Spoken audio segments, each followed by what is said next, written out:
Hello, it's Paul Driscoll here, aka The Drisk, from the RGDS podcast. And this is me continuing the series of the best game of a letter arcade edition. And this is for the letter Y. Yes, we've finally reached the penultimate video in the series. We're nearly there, guys and girls. So, if you don't know about this series, don't forget to check out my playlist. I've put it in the video show notes of all the previous letters. And also don't, perhaps consider subscribing to the channel of the RGDS podcast, because along with this series, we've got stacks of other content for you to enjoy, including video versions of the audio podcasts that we've been doing for a while. Anyway, back to this series. Essentially what it is, I imagine per letter on a system, if I could only choose 5 games for that letter for the arcade, what would they be? So I'm not coming at it from the most historically important or most beloved, but for me, what 5 games would I choose today if all others would disappear? Then of course I will give honourable mentions of the games in this letter that weren't in my top 5 but are definitely worthy of your time to try. As mentioned, this is just a bit of fun really, a silly idea for a series, and it's really just an excuse to highlight some awesome games to try next time you're staring blindly at a fully loaded emulator device deciding what game to play. And hopefully there might be some new ones mentioned here, or ones you might have forgotten, and that's what it's all about really, just encouraging you to play through some of these fab games either again or introducing you to them for the first time. Now the letter Y is a small letter, and I was quite surprised that I had no issue choosing my top 5. In fact, I still had quite a few honourable mentions as well, so sit back and enjoy as I take you through the letter Y. Now for my 5th choice, I've chosen Yellow Cab. Now this is a game also known as Kamikaze Cabby, and it came out in 1984 by Data East. It was part of their Deco arcade system, so it did come out on the Deco tape system. Some amazing games there. It's a good Voyage of Discovery just on that tape system in the arcades for Japan. Now, what is Yellow Cab? It's essentially Crazy Taxi. You drive around, pick up passengers, and it will tell you how many, both horizontally and vertically, the blocks that you must ride to get to their destination. And that's it really. You drive across this massive, well-detailed city from overhead standpoint and avoid all the traffic and make your way through. It's a lot of fun, and it's one that, because everything's not just pure blocks and you'll be blocked ways, it's one that you've really got to learn the city to make your way through. I had a lot of fun with this, and it's definitely one that I'll be going back to. Today, outside of being lucky enough to find it in the arcades, very unlikely, unfortunately MAME is the only way you'll be able to play it today. Okay, let's go on to my 4th choice, and I've gone for the interesting scrolling run-and-gun platformer Yokai Duchuki. So difficult to do Japanese pronunciation.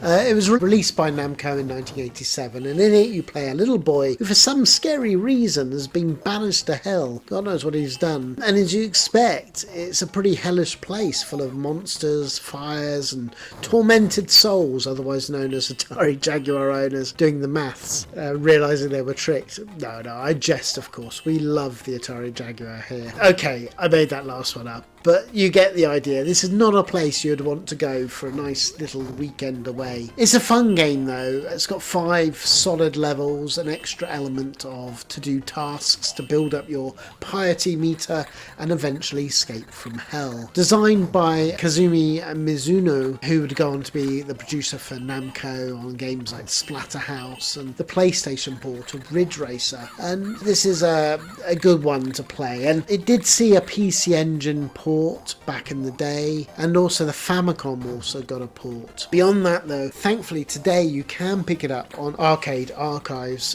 for the Switch and PS4, so that's a way you can play it, or on the MAME emulator as you can see here. Right, let's look at my 3rd choice, and I've gone for Yuma Pimpo Chow.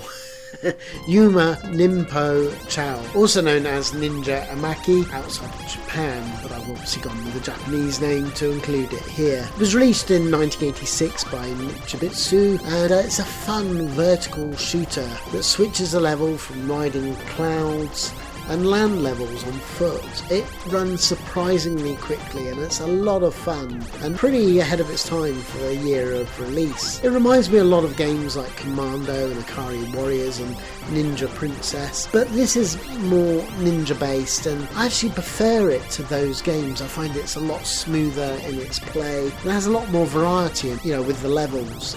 I just have more of a fun time with it, really. Now, sadly, it never got a home release, so the only way to play this game is via an emulator like MAME, as you see here. Right, let's go on to my second choice, and I've gone for the fun puzzle game Yam Yam. It was made by Duyang and released in 1990 and involves a cute bear wearing a Japanese flag loincloth, who for some reason is saving his missus, and to do this he must push the diamonds into the trapdoor before the timer runs out. You can also get extra score by pushing in fruit as well. The only thing that you can't put in the trapdoor, else it's game over, is the skulls. Those will kill you if you put those in the trapdoor. It's a good puzzle game. It's a lot like Puzzle Boy or Boxy Boy with those elements, but you'll be scratching your head on how to tackle some of the later levels, and it's well worthy of your time. Now, sadly, this game never saw a home release, so unless you're lucky enough to see this in the arcades, then MAME is the only way to play this game today. So that brings me on to my first choice for the letter Y, and of course it has to be ER Kung Fu, or as I will always know it as what I called it as a kid, Hi-Ya Kung Fu, because I thought it was a Hi-Ya of a karate chop. But actually it's ER Kung Fu because it comes from the Chinese Mandarin phrasing, so the language, and it means like 1-2 Kung Fu. It makes a lot more sense. Fun little name, actually. It was released in 1985 by Konami, and this took the idea of the Technos Karate Champ game, pits you against a variety of different fighters armed with different weapons. And this game was such a trailblazer in the fighting genre. I mean,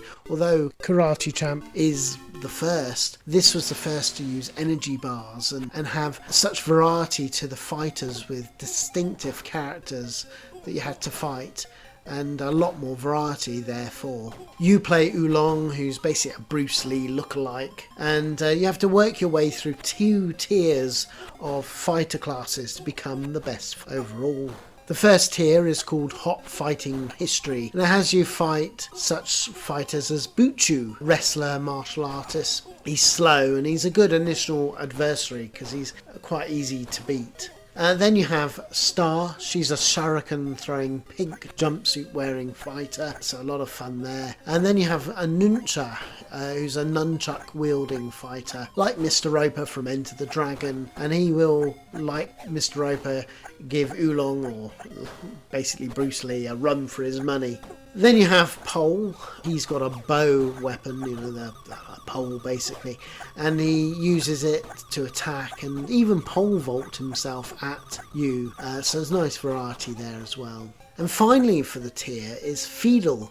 He's an enemy who can replicate himself, and so he can attack you at the same time from multiple fronts. Now this is the first enemy missing from a lot of the home 8-bit ports. Obviously having all those characters on the screen was too much for many of the earlier home computer versions like the C64 and Spectrum. Then you can go on to the next tier of fighters with the Master Hand History Gauntlet. This has Chain, who swings a chain with a claw on it.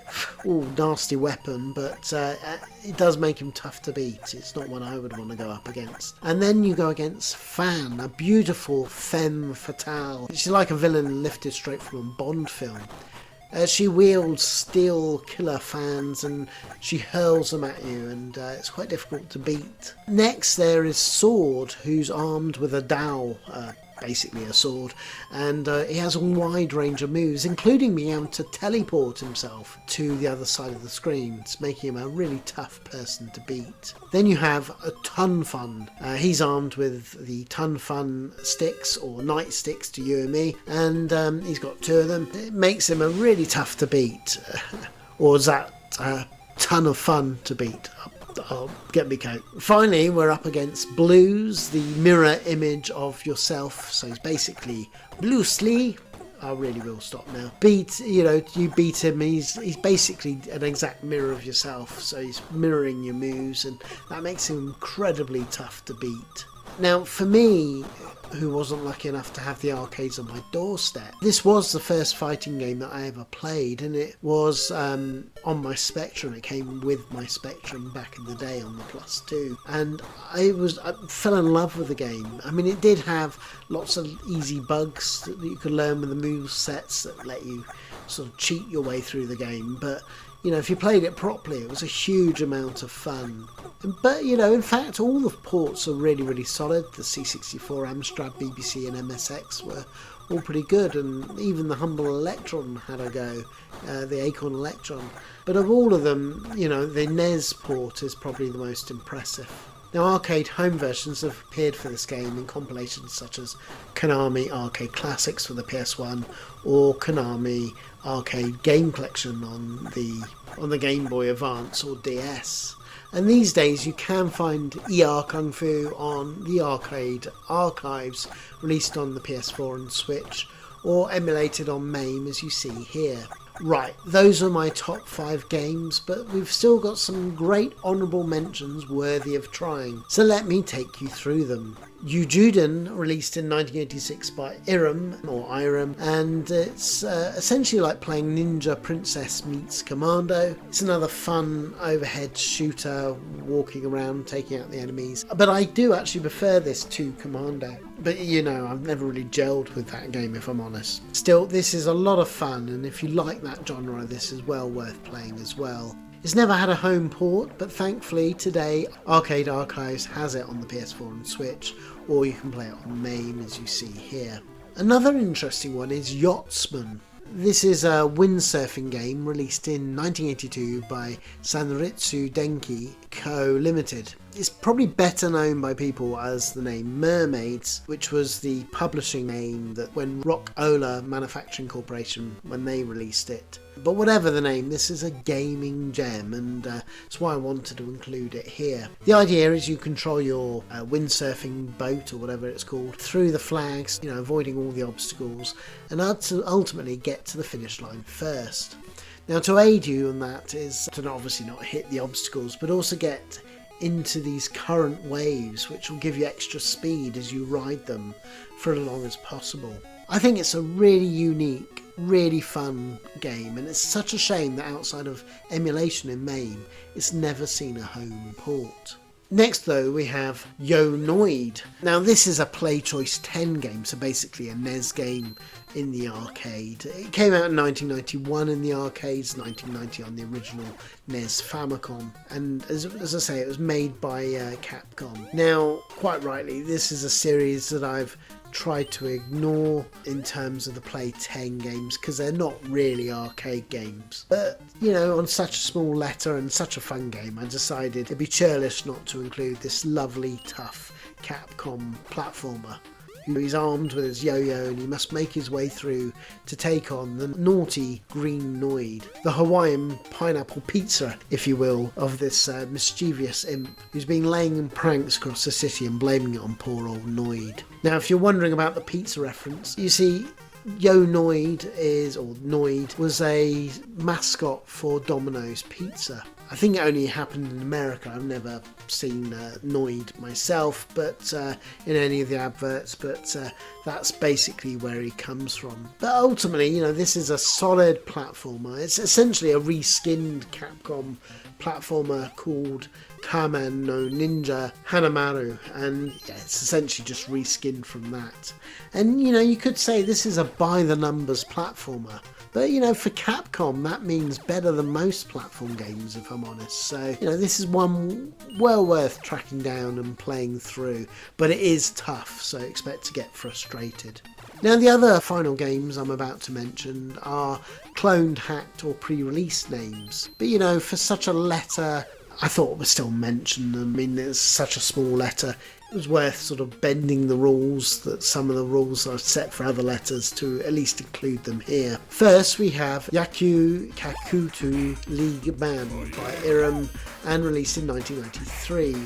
This is the Japanese name of Ninja Baseball Batman and I'd already have covered it in the letter N. I love it. And this is the same name, really, it's just a Japanese name. But it was such a fun game that I had to mention it again here in case you missed my letter N. So give it a go. Then we have the game Yukiwo. This is a prototype or unreleased game of Master of Weapon, which was released in 1989 by Taito.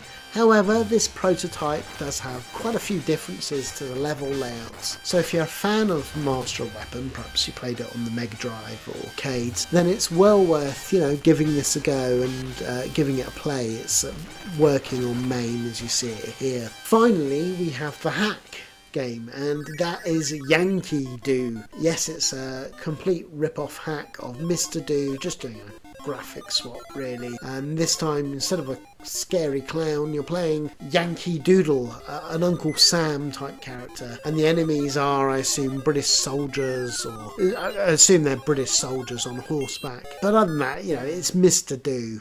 But, it doesn't have clowns in them, which freak me out personally, and even though I love Mr. Do, I much prefer playing it without a clown. So for me, at least, this is an enjoyable hack to play on MAME. So there you go. They were my top 5 games, and I think there were some really solid recommendations for the letter Y along with those top 5. So let me know in the comments what you would have chosen, as I would love to hear. Also, if you like this video, don't forget in my vid notes to watch the entire playlist. It's got all the videos now from A to Y, and hopefully soon the final letter Z. I think it's an interesting, fun series to watch in one sitting. Also, consider, as I mentioned, subscribing to the RGDS podcast. I really hope you consider it, because as well as this series and other things that are done by both me and the other hosts and some of our listeners, the video versions are starting to happen for our RGDS audio podcast. So I think it really elevates these audio podcasts, and hopefully it's an enjoyable way to enjoy your way through these videos and worthy of subscribing alone. As I mentioned, please, consider subscribing, liking, commenting. All of it is, from a personal level, just really great, because I spend a lot of time making these, and it can be a little disheartening not getting that many views. So it's just nice to hear from you and hear what you think and ones that you've enjoyed. But also, it's more than that. It's as well as from a personal standpoint, it does help get the show noticed. I mean, one of the reasons we get such low views, it's such a saturated place full of videos of farting dogs and whatever stuff is out there, and it's difficult to get noticed. So any sort of consideration and help with any of those helps that big algorithm in the sky to offer it to other people, and hopefully get more people enjoying these videos we're putting together. Anyway, that's it. That's the letter Y, and look out for the final video in the series with the letter Z for the arcades. It's going to be a stonker finale. There's some great games for the letter Z, and I, for one, can't wait to play my way through. Anyway, hope you've enjoyed, and until next time, keep it retro.